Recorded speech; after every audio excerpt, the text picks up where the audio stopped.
प्रश्न था ये सांप क्यों लगा, परीक्षित कौन है? सूत जी ने बताया कौरव पांडवों का युद्ध हुआ था, महाभारत। सब लोग मारे गए, कौरवों में 2, 4, 5 लोग बचे थे। आखिरी दिन में दुर्योधन की जंघा टूट गई। अश्वत्थामा बोला मैं तुम्हारा मित्र हूं, तुम्हारे लिए क्या कर सकता हूं? दुर्योधन बोला सबसे बड़ा दुख यही है, हम 100 भाई थे, 100 के 100 मर गए, ये 5 के 5 आज भी हैं। इनमें से अगर 1, 2 भी मर जाता तो कुछ तो सुकून मिलता। हम इसी बात से परेशान हैं। अपने दुख से दुखी नहीं आज का आदमी, पड़ोसी के सुख से दुखी है। दुर्योधन इसीलिए परेशान है, हम 100 थे, वो मर गए, ये 5 के 5 हैं। अश्वत्थामा बोला ये काम तो मैं कर दूंगा। कैसे करेगा? बोले तूने मुझे आज तक सेनापति बनाया नहीं, अब तक अगर सेनापति मुझे बना दिया होता तो ये महाभारत कब का खत्म हो गया होता। दुर्योधन बोला राजा के जब तक दम में दम है ना, वो सेनापति चुन सकता है। अपने रक्त से अश्वत्थामा के मस्तक पर तिलक काट दिया, ले ये सेनापति नहीं, इसको तू राज तिलक ही समझना। घर में जिंदा रहा तो तू सेनापति, मैं मर गया तो राज तेरा, मार दे जाके उन्हें। अब जिस ब्राह्मण के मस्तक पर चंदन, रोली, केसर, कुमकुम का तिलक लगाया जाता है, उस ब्राह्मण के मस्तक पर एक दुष्ट राजा, एक दुष्ट व्यक्ति के रक्त का अगर तिलक काट दिया जाए तो उस व्यक्ति की बुद्धि संतुलित कैसे रह सकती है? बताइए, शुद्ध कैसे रह जाएगा? बिगड़ गई बुद्धि। सोचने लगा कैसे मारूं पांडवों को। एक वृक्ष के नीचे बैठा था, उसी वृक्ष पे बहुत सारे कौवे रहते थे और उसी पे रहता थे एक उल्लू। कौवे दिन भर उल्लू को परेशान करते थे, सोने नहीं देते थे। एक दिन उल्लू ने विचार किया मुझे अगर दिन में नहीं देखता तो मूर्ख कौवों को रात में नहीं दिखता, क्यों ना अपनी ताकत का फायदा लिया जाए। रात में हमला बोल दिया और अकेला उल्लू सब कौवों पे भारी पड़ गया। इस अश्वत्थामा ने उल्लू को ही गुरु बना लिया। बताइए, किसी हंस को गुरु बनाया होता तो विवेक वाली बुद्धि आई होती, उल्लू को गुरु बनाओगे तो उल्लुओं जैसी बुद्धि आई। सोचने लगा अगर दिन में हम लोग नहीं मार सकते पांडवों को तो रात में तो मार ही सकते हैं। बस यही ग्रंथ विचार लेकर के चल दिया। अच्छा, ये काक उल्लू की लड़ाई क्यों है पता है? कौवे उल्लू का बैर। एक बार सब पक्षियों ने मीटिंग करी,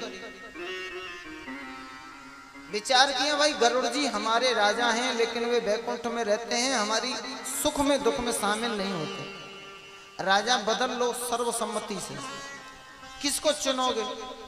बोले अब तक नारायण भगवान का वाहन गरुड़ जी थे, अब लक्ष्मी माता का वाहन उल्लू को राजा बना लो। ये हमारे बीच में रहता है, हमारा भाई है, सुख में दुख में शामिल रहे।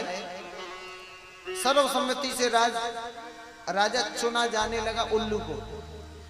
राज तिलक की सारी तैयारी हो रही थी, सभा जुड़ी हुई थी, अचानक कौवा पहुंच गया।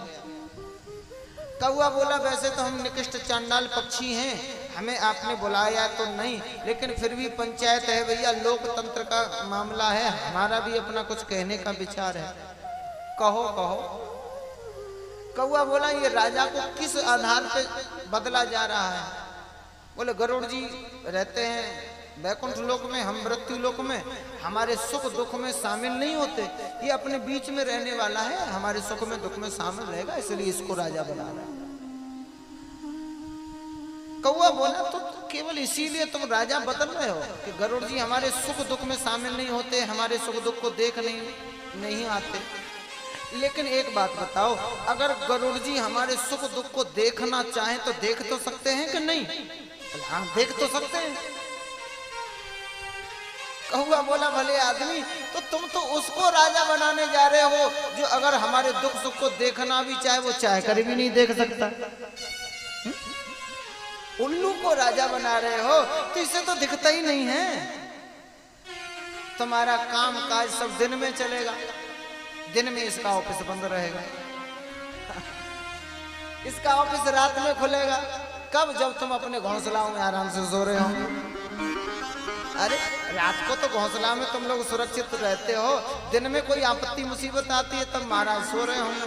अब इंतजार करिए, ऐसा राजा बनाने से क्या लाभ? ये चाह के भी नहीं देख सकता। लोगों की बुद्धि पलट गई, बात ठीक है कौवे की। लोगों ने प्रस्ताव कैंसिल कर दिया, नहीं नहीं पुराने राजा ठीक है गरुड़ जी। उल्लू को लगा अगर आज ये कौवा नहीं होता तो हम राजा बन गए होते। हमारा दुश्मन सबसे बड़ा है तो ये कौवा ही है। बस उसी दिन से कौवे और उल्लू का बैर शुरू हो गया। बोल गोविंद भगवान की जय। उल्लू ढूंढ ढूंढ के कौओं को नष्ट करता है। अश्वत्थामा भी गया, रात में गया, लेकिन जाको राखे साइया मार सके ना कोई। भैया बाल न बांका कर सके, अब चाहे जग बेरी हो। बाल न बांका कर सके चाहे जग बेरी कोई हो, तो मारने वाला है भगवान, बचाने वाला है भगवान। भगवान ने पांडवों को सोने नहीं दिया, जगा के ले गए दूसरे स्थान। राजा हो जीत की रात्रि शिविर में नहीं, कहीं सत्संग में। खाली स्थान देख करके द्रौपदी के 5 बेटे वहां आकर के सो गए। गलती से अश्वत्थामा ने इन्हीं को 5 पांडव समझ लिया और द्रौपदी के 5 बेटों का सर काट के ले गया। दुर्योधन ने देखा, पहले तो खूब हंसा, पर जानकारी मिली ये तो पांडव नहीं, पांडवों के 5 बेटे। दुर्योधन का हुआ प्राणाम तो द्रौपदी रोई कुरूह की भांति रुदन कर करके। क्यों मार डाला, किसने मार डाला, क्या बिगाड़ा था मेरे 5 बेटों ने किसी से? अर्जुन को आया क्रोध, अश्वत्थामा को मारने के लिए चल पड़े। अश्वत्थामा ने अर्जुन के ऊपर ही ब्रह्मास्त्र चला दिया। ब्रह्मास्त्र को देख करके अर्जुन घबरा गए। कृष्ण कृष्ण महाबाहो भक्ता नाम भयंकर तमये को दह्यमाना नाम पवो असी संसरते। बचाओ। भगवान बोले अर्जुन बॉडी जल्दी घबरा जाते हो, इतने भोले हो। अरे भैया विशेष विषम औषधिम, जहर की औषधि जहर होता है। कांटे को कांटे से ही निकाला जाता है, लोहे को लोहे से ही काटा जाता है। तू भी अपना ब्रह्मास्त्र चला दे। दोनों ब्रह्मास्त्र चल गए। फिर दोनों को शांत हो गया। जब अर्जुन ने दौड़ करके अश्वत्थामा को पकड़ लिया, पशुओं की तरह बांध करके घसीट करके ला करके और सभा में लाके पटक दिया। लाखों लोग खड़े हैं, निंदा कर रहे हैं, थू थू कर रहे हैं, राम राम राम। क्यों मार डाला? प्रपन्नम व्यर्थम भीतम न रिपिम हंति धर्मवितम। सोते हुए को, बालक को, बूढ़े को, स्त्री को, पागल को तो कोई दुश्मन भी नहीं मारता। इसे मूर्ख ने इतना काम किया, निकृष्ट बने। अर्जुन बोले देवी इसे मरना तो है, ये निश्चित है, लेकिन अपराधी तुम्हारा, इसे कैसे मारूं ये तुम निश्चित करो। आपको जानकर के आश्चर्य होगा, रघुपति भगत करत कठिनाई। श्याम से दिल को लगाना कोई मजाक नहीं, और जीते जी जान से जाना कोई मजाक नहीं। द्रौपदी के दिल में दया आ गई ऐसे दुष्ट के लिए, जिसने 5 बेटों की नृशंस हत्या की है। उनका अभी अंतिम संस्कार भी नहीं हुआ है, और उसके लिए द्रौपदी पता है कैसे शब्दों का इस्तेमाल कर रही है। वाचश्चास हन्तस्य बंधना नयनम सति मुच्यताम मुच्यतामेश ब्राह्मणो नितराम गुरु। छोड़ दो, इसे छोड़ दो। क्यों? क्योंकि ये ब्राह्मण है, इसे छोड़ दो। ब्राह्मण हद हो गई। हम लोग साधु में साधु का दर्शन नहीं कर पाते, ब्राह्मणों में ब्राह्मण का दर्शन हमें नहीं हो रहा है, क्योंकि उसमें थोड़ा बहुत हमें दोष दिख रहा है इसलिए। लेकिन धन्य है द्रौपदी जिसने 5-5 बेटों की हत्या कर डाली, उस आतताई में ये ब्राह्मण का दर्शन कर रही है। यह है श्रद्धा, इसको कहते हैं विश्वास। और ऐसी श्रद्धा, ऐसे विश्वास पर ही भगवान रीझते हैं। भगवान की आंखों से भी आंसू आ गए। धन्य है द्रौपदी, तेरी श्रद्धा ब्राह्मणों में इतनी श्रद्धा। और ब्राह्मण नहीं, गुरु भी देख रही है। ब्राह्मणों नितराम गुरु, ये गुरु पुत्र है, छोड़ दे इसे। धर्मराज को समझा के बोली, आप तो धर्मराज हो, धर्म के मर्म को जानने वाले हो, क्या इतना नहीं जानते? जब कोई अनाथ ब्राह्मण ब्राह्मणी किसी राजा के राज्य में अश्रुपात करते हैं और जब वो अश्रु जमीन पर गिरते हैं तो कुलम समूलम दहती, वो राजा कुल खानदान के सहित नष्ट हो जाता है। क्या इतना भी भूल गए आप? धर्मराज बोले, देवी अच्छा किया तुमने हमें अवगत करा दिया, पता नहीं क्रोध में हमारे हाथ से क्या गलत अपराध हो जाता है। अब तो अर्जुन के सामने समस्या खड़ी हो गई। प्रतिज्ञा करके गए थे मारूंगा, द्रौपदी कह रही है छोड़ दो, धर्मराज कह रहे हैं जो धर्म ग्रंथों में लिखा हो वही करो। भीमसेन से पूछा आपका क्या विचार है? भीमसेन बोले, अर्जुन मेरा तो सीधा सा विचार है, तू छोड़ देगा तो मैं मार दूंगा। ऐसे दुष्ट को तो मारना ही चाहिए, इसे छोड़ने का मतलब है फिर कल ये ऐसी घटना को दोबारा अंजाम देगा।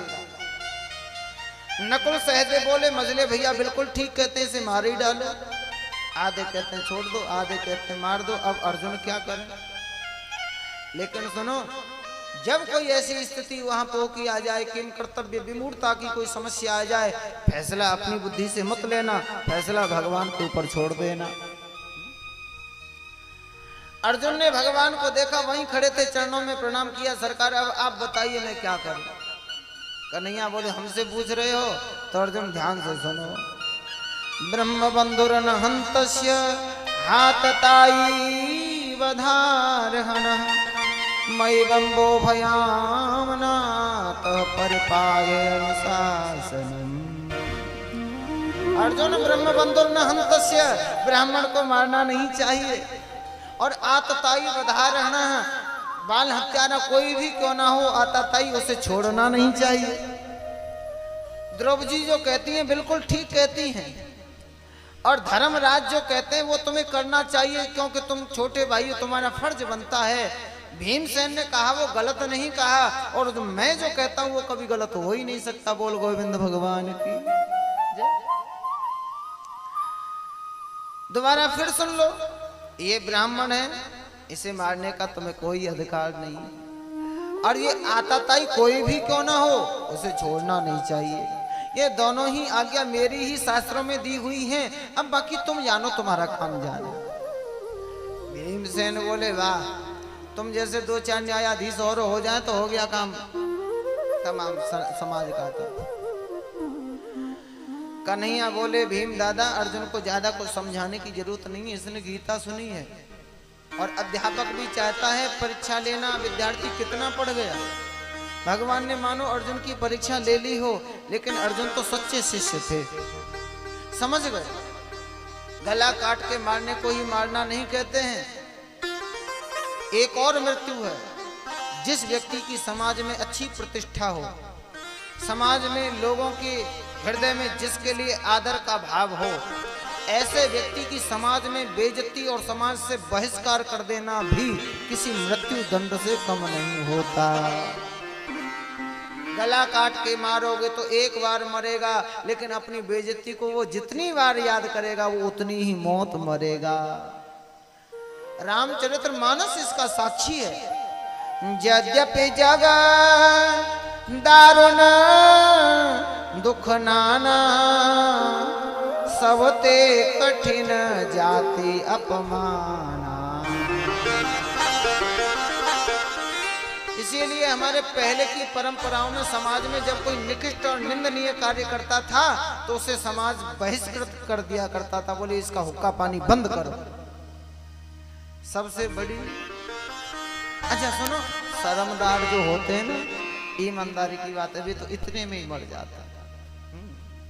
शर्मदार होते हैं इतने में ही मर जाते हैं। और भैया बेशर्मों का क्या है, वो तो कुर्ता झाड़ के फिर चल देते हैं।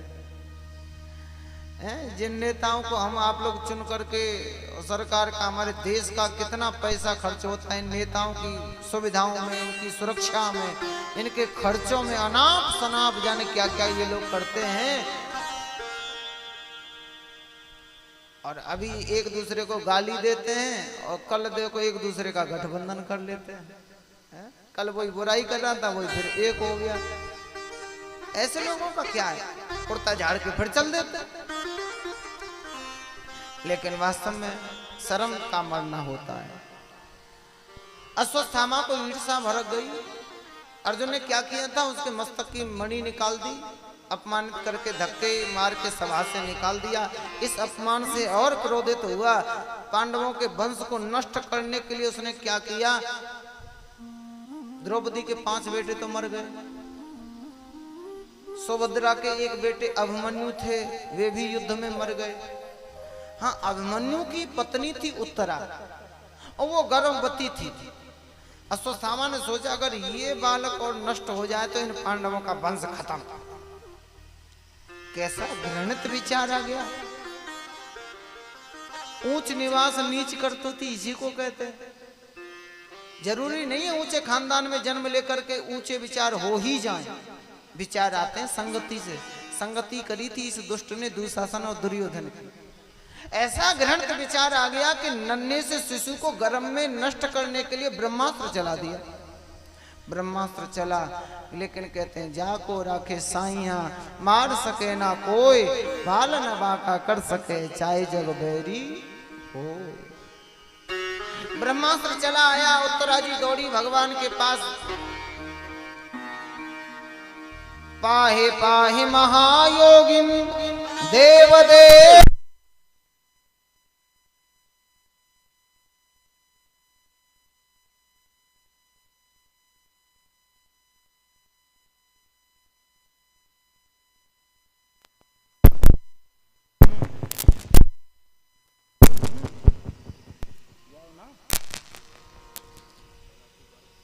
बोले गोविंद भगवान की। पाहि पाहि महायोगिन देव देव जगत पते, नान्यम तदभियम पश्ये यत्र मृत्यु परस्परम। भगवान की शरण में त्राहिमाम करती करती आई उत्तरा जी। भगवान ने पूछा देवी क्या परेशानी है। बोले ये ब्रह्मास्त्र मुझे जला देना चाहता है, मैं मर जाऊं फिक्र नहीं इसकी, लेकिन मेरे गर्भ में जो आखिरी वंशज पल रहा है, पांडवों का आखिरी उम्मीद का दीपक जल रहा है, ये न बुझने पाए। भगवान बोले धन्य है देवी, कैसी चतुराई से बात करिए। मैं मर जाऊं, गर्भ की रक्षा कर लो। और बताओ, गर्भ की रक्षा करने के लिए तो पहले गर्भिणी की रक्षा करनी पड़ेगी। माँ सुरक्षित रहेगी तभी तो बच्चा सुरक्षित होगा। भगवान बोले चिंता ना करो। भगवान ने सूक्ष्म रूप धारण किया और उत्तरा जी के गर्भ में प्रवेश कर गए। अपनी गदा को नन्हे से शिशु के चारों तरफ इस प्रकार से घुमाया कि आया हुआ ब्रह्मास्त्र कुछ भी नहीं कर पाया। बोले दीन बंधु भगवान की जय। कुछ नहीं कर पाया। और गजब की बात देखो, बहुतों माताओं ने अपने गर्भ में भक्त प्रहलाद, भक्तराज ध्रुव जी को धारण किया। बहुतों माताओं ने भगवान कृष्ण और कौशल्या माता ने श्री राम जी को धारण किया। लेकिन ईमानदारी की बात देखो, भक्त और भगवान को अपने गर्भ में एक साथ धारण करने का सौभाग्य तो केवल और केवल माता उत्तरा को ही प्राप्त हुआ। बोलिए उत्तरायण भगवान की जय। भगवान का नाम ही पड़ गया उत्तरायण। ऋषियों कैसा लगा यह चरित्र। सौनक ऋषि बोले सूक्ति महाराज की बात सुन के महाराज बड़ा आश्चर्यजनक लगा। भगवान ने गर्भ में जाकर इस प्रकार नन्हे से शिशु की रक्षा की। बड़ा आश्चर्यजनक। सूत जी बोले ऋषि, लेकिन आश्चर्य इस बात का नहीं है कि भगवान ने गर्भ में जाकर के नन्हे से शिशु की रक्षा करी। अगर आश्चर्य ही देखना है तो ऋषियों इस बात का आश्चर्य देखो कि वह गर्भ का बालक कितना बड़ा भाग्यशाली रहा होगा, जिसने दुनिया में जन्म बाद में लिया और उसे भगवान का दर्शन पहले मिल गया। वो गर्भ का बालक कितना बड़ा भाग्यशाली होगा। और गजब की बात देखो, यही बालक बड़ा होकर के आगे चल के परीक्षित के नाम से मशहूर हुआ। बोले श्री परीक्षित जी महाराज की।